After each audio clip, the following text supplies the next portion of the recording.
Promotions చేయకపోయినా సరిపోతుందిలే అని fix అయినట్టున్నారు movie makers.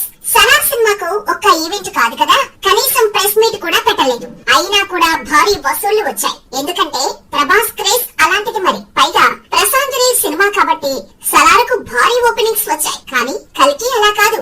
ఇండియాలోని భారీ బడ్జెట్ సినిమాగా కల్కి 2898 AD రాబోతోంది.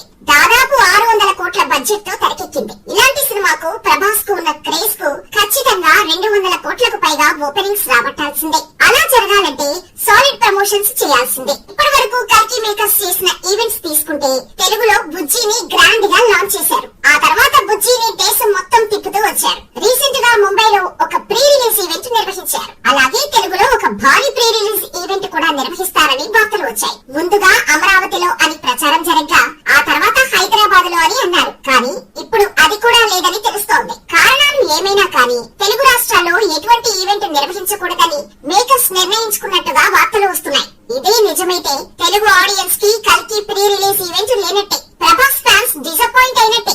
నిజం చెప్పాలంటే దాదాపుగా కల్కి ఈవెంట్ ఉండే ఛాన్స్ అయితే లేదు. ఎందుకంటే ముంబై ఈవెంట్ సమయంలో ప్రభాస్ ఎవరితోనూ మాట్లాడుతూ కల్కి ప్రమోషన్స్ హోగయా అని చెప్పుకొచ్చాడు. కానీ డార్లింగ్ సరదాగా అలా చెప్పాడని